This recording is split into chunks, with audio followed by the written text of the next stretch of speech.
We are the Church of the Larger Fellowship, a Unitarian Universalist congregation with no geographical boundary, working toward creating a global spiritual community, rooted in profound love, which cultivates wonder, imagination, and the courage to act. Adapting to the COVID-19 pandemic has been difficult for many bricks-and-mortar congregations.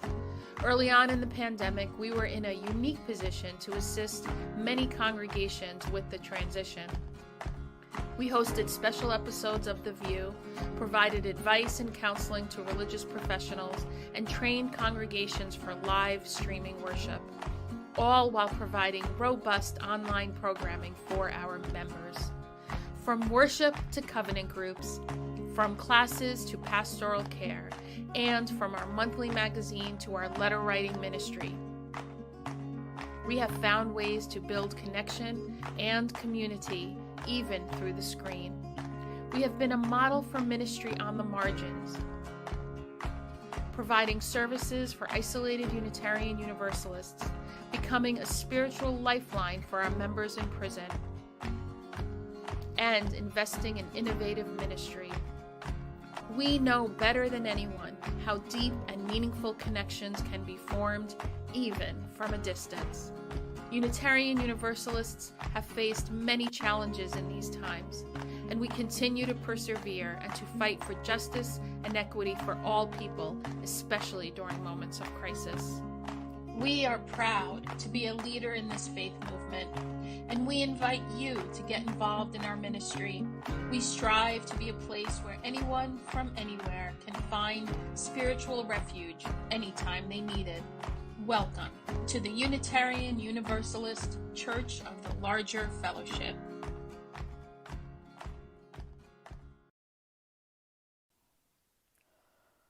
Paul and Silas, bound in jail, had no money to go their bail. Keep your eyes on that prize. Hold on. Hold on. Paul and Silas thought they were lost. The dungeon shook and the chains came off. Keep your eyes on that prize. Hold on. Hold on. Hold on. Hold on. Keep your eyes on that prize. Hold on. Hold on.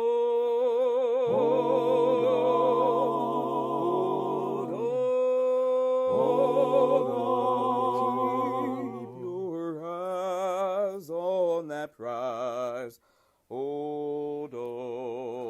Hold on. The only chain that a man can stand is that chain, oh, hand in hand. Keep your eyes on that prize and hold on.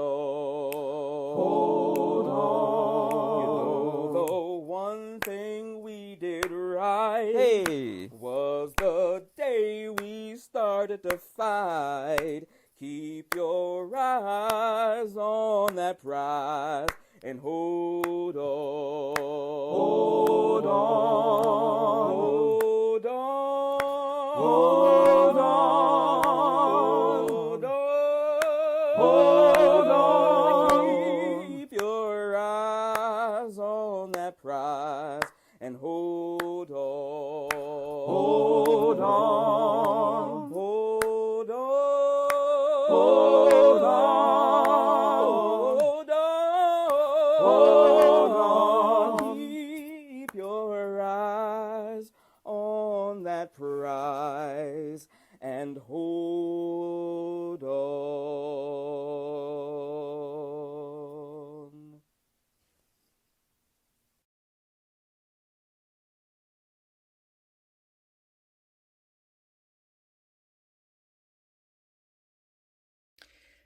Welcome. Welcome to the Church of the Larger Fellowship Worthy Now worship service.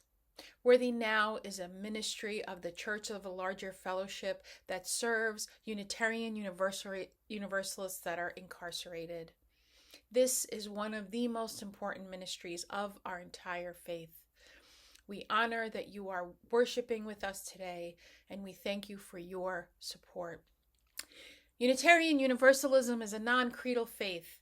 We do not dictate a mandated belief in a deity. Rather, we are connected through covenant and a commitment to justice and making the world a more equitable place. We gather to be fed spiritually and in community. We gather to remind ourselves we are here to care for each other. Welcome, friends and family. Our chalice lighting words are from Karishma Gottfried. Love loudly. Love loudly, spirit of light, of love, of all that is good and bad and in between. Give me the courage and inspiration to love loudly, to share my joy and compassion with others, to let them know how much I appreciate them. We all give and receive love, but loving loudly is one of the greatest gifts of all, and it is so simple. All it requires is one person who is willing to say to anyone and everyone, you are loved, you are worthy of love, you deserve to be loved. Spirit of life, help me spread love throughout my communities. Help me teach others to love loudly, so that it begins to circle around, so I can hear it too. I light our chalice.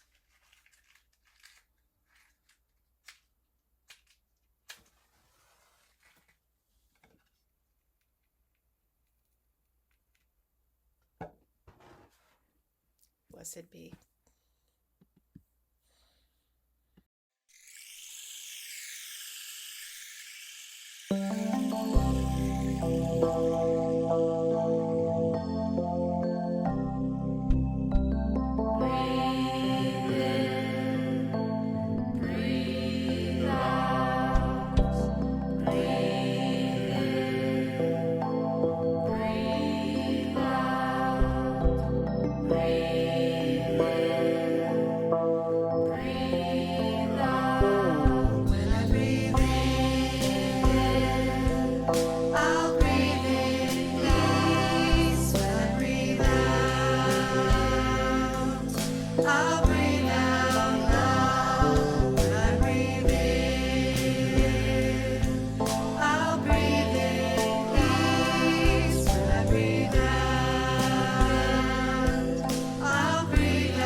Why is there a wall?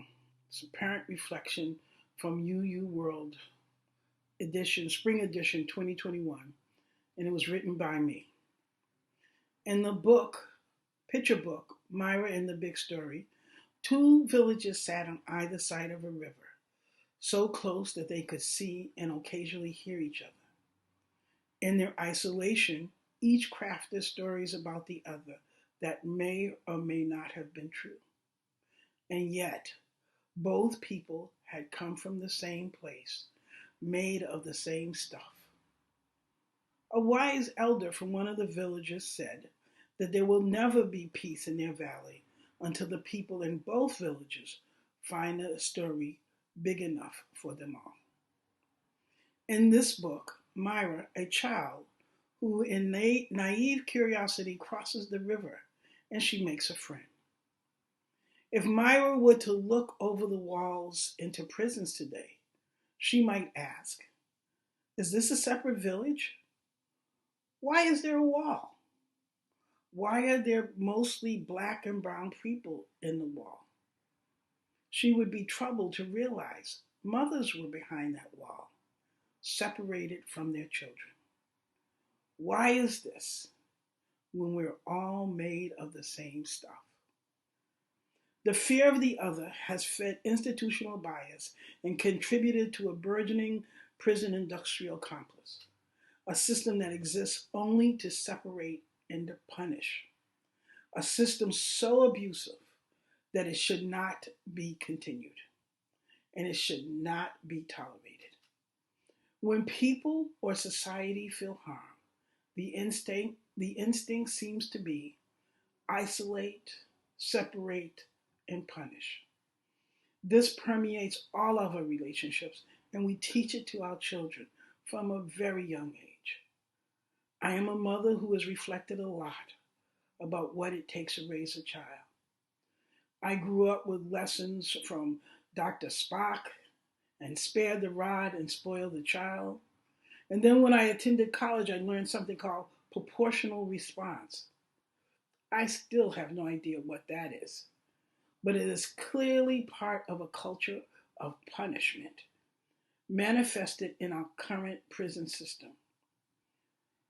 Is incarceration the best society can manage when someone's mere presence makes another one feel harm, even when that first someone has not done nothing? Part of the way I deal with these questions is to rely on my faith. The UU's first principle is the inherent worth and dignity of each person. The seventh principle teaches respect for our interdependent web. We are all worthy, and we are one village.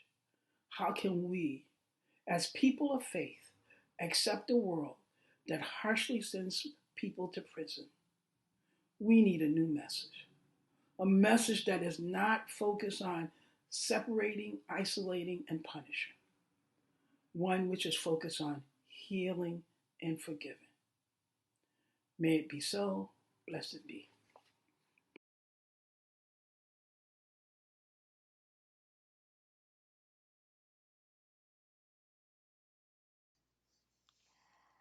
Would you please join me in a moment of prayer, of centering for yourself? Spirit of life and love, God of many names and beyond all naming, we gather today in deep gratitude for all of the blessings of our lives, for the joys that lift us up, for births and for laughter, and for the ability to be together in community. And as we feel that gratitude in our lives, we ask that your presence be with those who are experiencing hardship and sorrow, those in our midst who are here despite great pain and grief and sickness, those that we love and that we know we are connected to, and those all across our world who we have never met, but we know are experiencing loss and hardship and grief and sadness and injustice. Today, may your strength especially be with those Unitarian Universalists to whom we are so deeply connected, who right now are behind the walls of prisons all over the world. May they know that they are connected to us. May they feel our love radiating out from us to them. In your many holy names we pray. Amen.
My name is Beth Murray, and I work for the Worthy Now prison ministry program at the Church of the Larger Fellowship. We'd like to let you know that the following testimonials from incarcerated Unitarian Universalists contains references to suicide and transphobia. Please take care of your hearts. From the Voices Within. Benjamin, incarcerated in Georgia, wrote in December after receiving a holiday card from the CLF. I was very close to suicide, and your thoughtfulness stopped me. Thank you. This is a very lonely time of year, and as a mentally ill person, the fight to prove my worth to myself is my endless battle.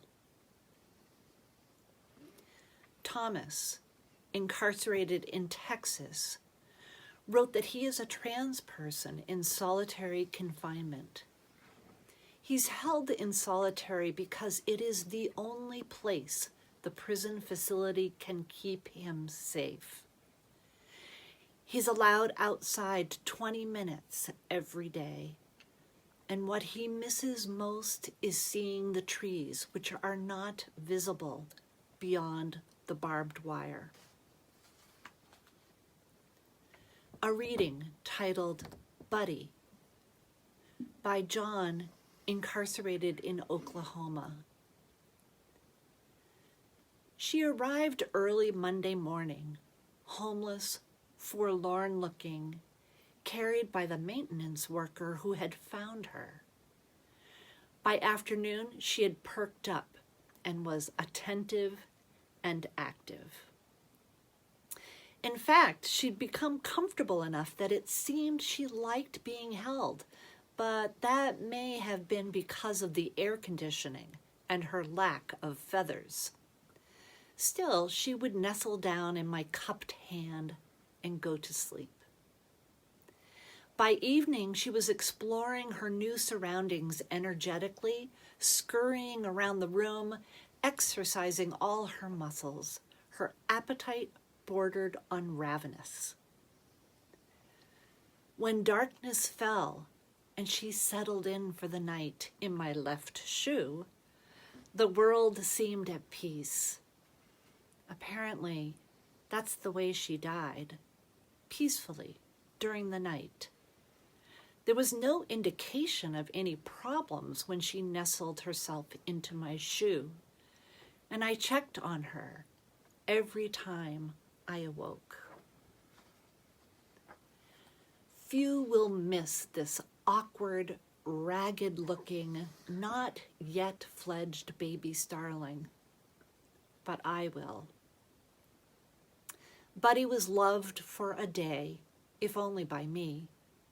But that's more than some beings on this planet get, and she brought joy to several people in that short time. I suspect that her mother grieves her missing child. I know I do. But I also know that I was blessed by this little time that our lives touched. I hope she was as well. John died in November 2020.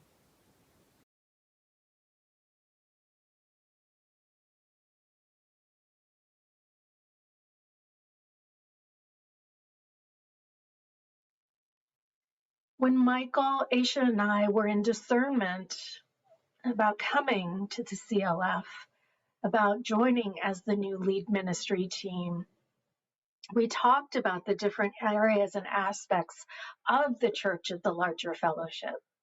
We talked about all the great things that the Church of the Larger Fellowship does. We just talked about everything, and we dreamed about what it could be, what it is. And we talked about the areas in which we had a special calling to ministry.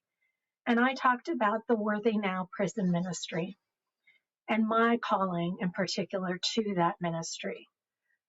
I come from a community that knows very firsthand what the prison industrial complex means.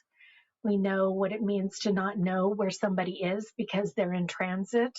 We know what it means to not see a relative just because they haven't gotten a notice that they needed. We know what it means to have people denied medical care because their commissary account is overdrawn. We know what it means to have people caged and locked away. So I felt this special calling to the Worthy Now prison ministry, and I loved that it was called Worthy Now. I love so much that we center our CLF prison ministry around the idea that everyone is worthy now, not later, not in 2 years, not in 5 years, but now we are all worthy of love. It doesn't mean that each of us has to love every single person. We may not be at that place where we can love that individual, but we know that that individual is worthy of love. They're worthy of the Spirit's love. They're worthy of God's love. They're worthy of the universe's love. When we came to the Worthy Now prison ministry, when I became the director of the Worthy Now prison ministry, one of the things that I wanted to change was small. I wanted to change how we talk about our Worthy Now folks. Prior to when I got here, we talked about our incarcerated CLF members.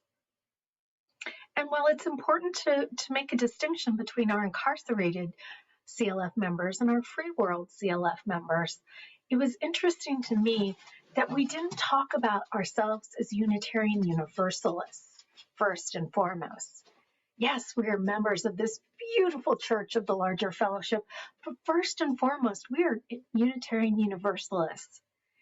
So I asked that we change the way we talk about ourselves, and we start talking about ourselves as incarcerated Unitarian Universalists, because I think it's so important for us to understand that though by the grace of God, that person who is incarcerated would be in the pews with us in our bricks and mortar congregations. They would be with us here on Zoom.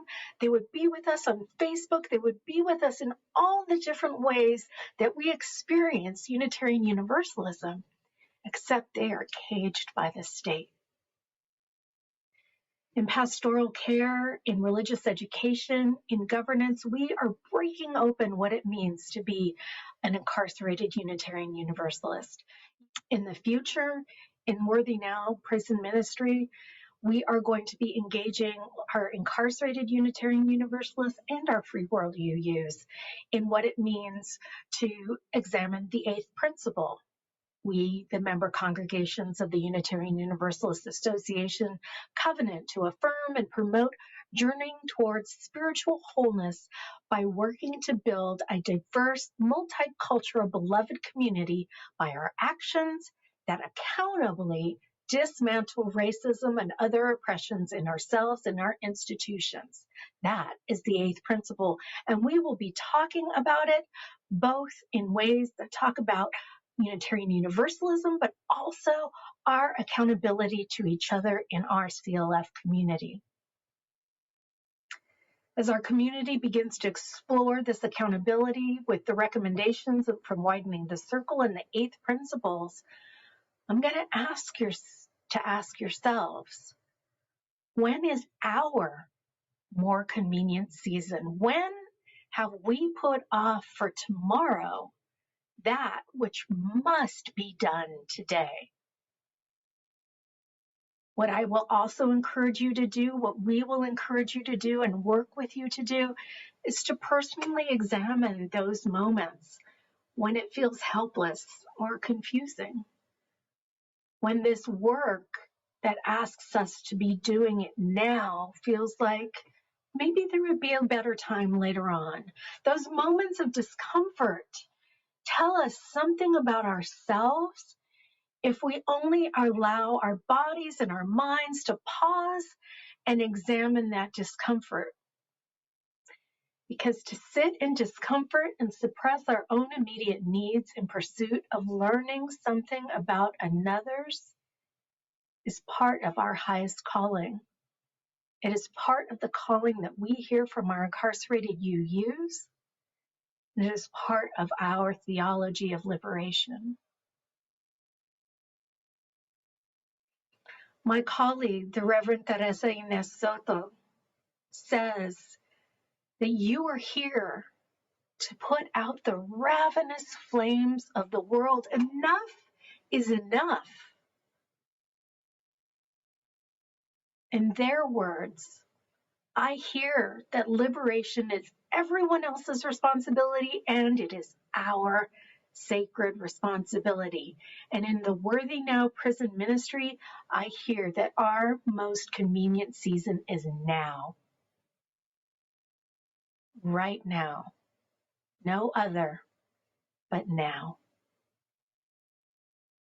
We can try to avoid the discomfort of that, or we can face it head on, knowing that if we do it with each other, if we do it in community in this time and in solidarity with communities whose lived experiences are the keys to dismantling racism and oppression, we can find that liberation. We can find each other's worthiness, and we can find it now.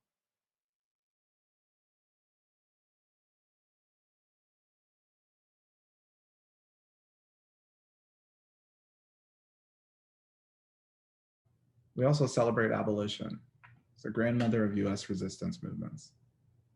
Black and white abolitionists perfected the speaking tour, the rally, the boycott, and cultivated leadership for later struggles such as the suffrage and labor rights. They also created the clandestine underground movement called the Underground Railroad, which has been noted by some historians as one of history's most intricate networks of conspiracy. The railroad, a widely cast network of aid stations, for the specific purpose of helping enslaved people escape, helped to free between 40,000 and 100,000 people. Many conductors were Black, such as Jane Lewis, a Black woman of New Lebanon, Ohio, who was known for her heroism in regularly rowing escaping enslaved folks across the Ohio River. I imagine the cold mist on the river as she rowed, steering her precious cargo through the moonlit waters. Such courage, duty, and love. For some, Unitarians or Universalists, slavery was incompatible with their belief system. An excerpt from a protest against slavery by 173 Unitarian ministers published in 1845 stated, "By our political, commercial, and social relations with the South, by the long silence of Northern Christians and churches, we have given the slaveholders reasons to believe that it is only the accident of our position which prevents us from engaging in this system as fully as themselves. Our silence, therefore, is upholding slavery. Our silence, therefore, is upholding slavery. And we must speak against it in order not to speak in its support. We contend for mental freedom. Shall we not denounce the system which fetters both mind and body?" So how does this relate to our moment? As the principle of Sankofa tells us, history is now, right? We are a part of it, and we must use what we've learned from it to move forward in optimal well-being. First, we may draw courage and inspiration from these examples and witness the parallel to our times. Our struggle for abolition continues. The American criminal justice system holds about 2.3 million people in over 1,800 state prisons, 110 federal prisons, about 1,700 juvenile correctional facilities, 3,100 local jails, 218 immigration detention facilities, and 80 jails held in native country, as well as in military prisons, civil commitment centers, state psychiatric hospitals, and prisons in the US territories. And the inequities are extreme. Despite making up close to 5% of the global population, the US is nearly 25% of the world's prison population.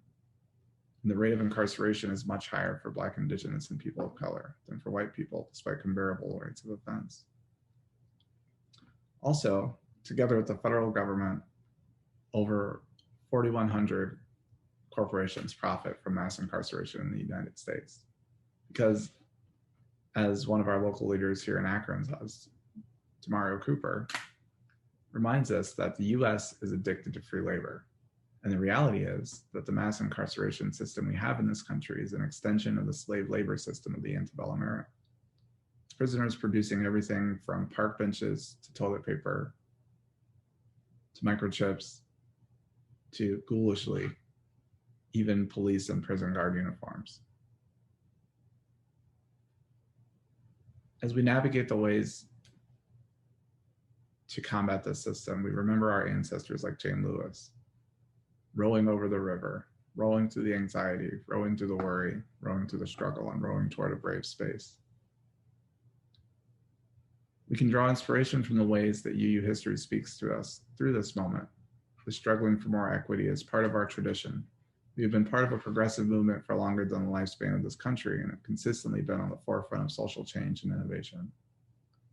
In my own church here in Akron, Ohio, the ancestors of my congregation hosted the second Women's Rights Convention.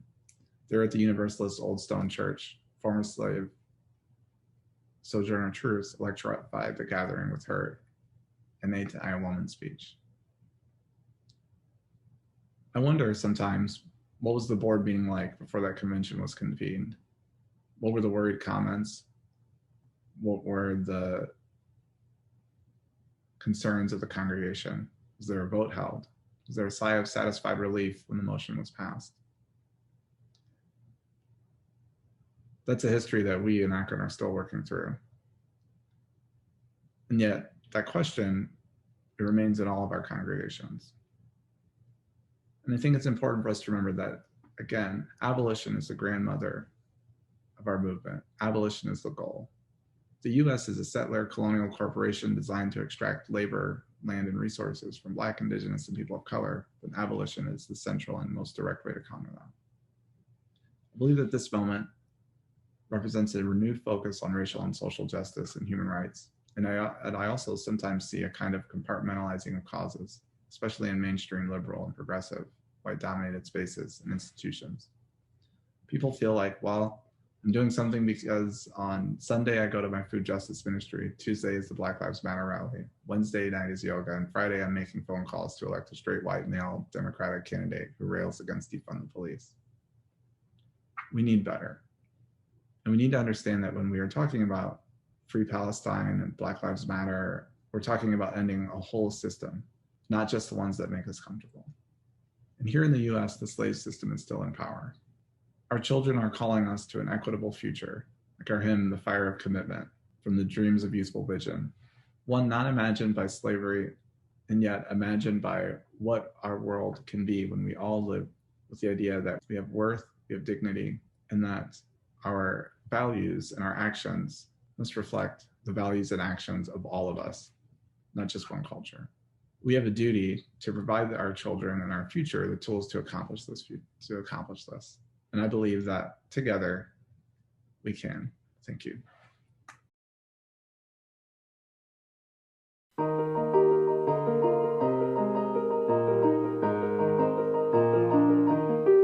From the light of days remembered burns a beacon bright and clear, guiding hands and hearts and spirits into faith set free from fear. When the fire of commitment sets our minds and soul ablaze, when our hunger and our passion need to call us on our way, when we live with deep assurance of the flame that burns within, then our promise finds fulfillment and our future can begin.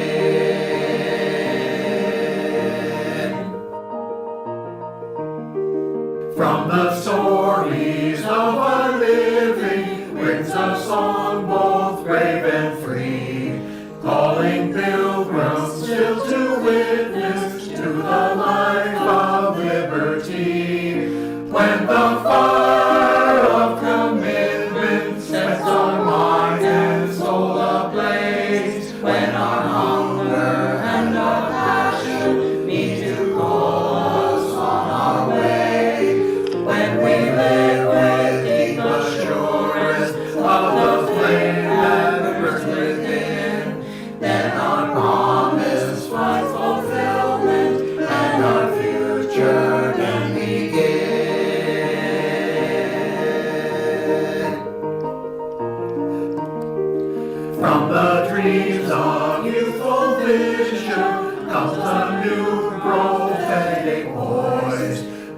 demands a deeper justice built by our courageous choice.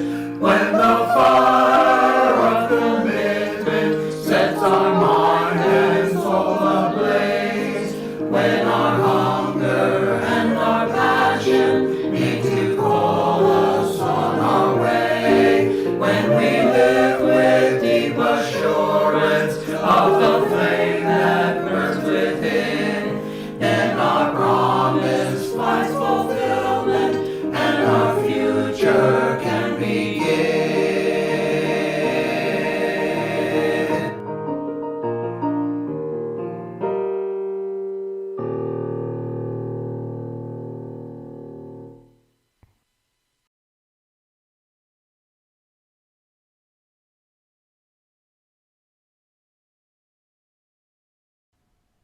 I'd like to introduce you to Eileen Raymond. Eileen is a Free World pen pal who joined our prison ministry program in 2013. She was passionate about prison reform and wanted to be the light to someone experiencing the darkness of prison. Shortly after she joined, she was matched with John, one of our members currently living in a Texas prison. And as she began to build relationship with John, she discovered that this program, this relationship she was building, it wasn't at all what she expected.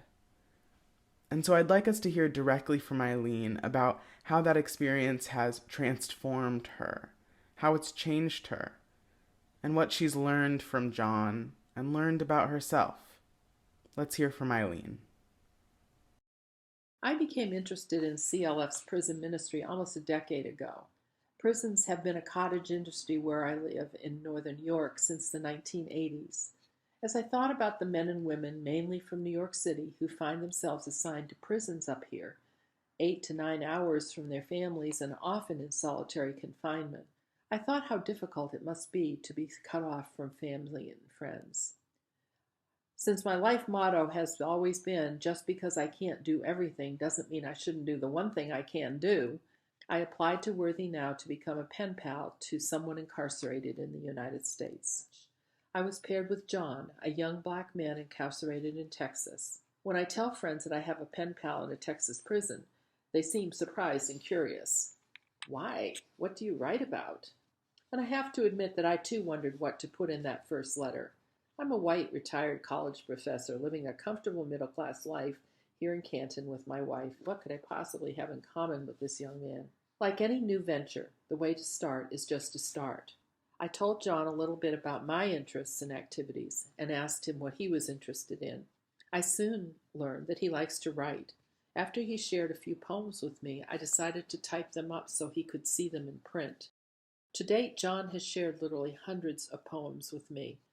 When he asked about how to find poetry contests that he could enter, I helped him prepare the entries for several significant national contests. Let me share a poem he shared with me. I have a vision. Rain pours like a falling cup, drenching the foundation of my heart, sogging me to the very core. The rays of the sun dry me up, cracking like fault lines in the earth. Scorched beyond repair, my soul is sore. Sullen and put out by my world, wishing to be the source of good deeds, longing for a way to promote global happiness. Equal rights for humankind, race or creed, boy or girl, peaceful nations and unions for our seeds, letting our actions, not religions, display righteousness, living with differences by understanding, judging none, learning to love and accept all, bonding together for the common goal. Create ways for outreach and start helping, holding ourselves accountable. We will not fall. It starts by a vision. This could be a global goal. One thing I have learned is that my idea that I would be helping my pen pal was way too limiting. 5 years ago, my son was tragically killed. When I finally wrote John about why I had not written recently, he responded, I'm very hurt to hear about Warren. I truly understand life isn't meant to be this way. Children should bury parents in old age, not a parent burying their child. Eileen, I'm very sorry. I know the anger that comes with death and all the what-ifs as you spoke of. I'm confident you will not turn over to the dark side. But even you will be weak at times, and that's okay. As human beings, we are entitled to own our emotions. I won't tell you it'll be okay, and you'll move on, because you won't and aren't supposed to. Never let Warren go. He belongs to your heart. You can learn to embrace him, even through death. My journey with Worthy Now has expanded my awareness of our interdependence more than I can ever expected. I set out to bring light to a fellow human being, and I ended up learning what true friends do for each other. As I minister to John, he ministers to me. Worthy Now makes all this possible by supporting free world participants like me, but even more importantly, by facilitating the growth of our more 1,000 members serving time in our country's prison system. That's why I support Worthy Now, and I invite you to join us in this ministry in whatever way you can.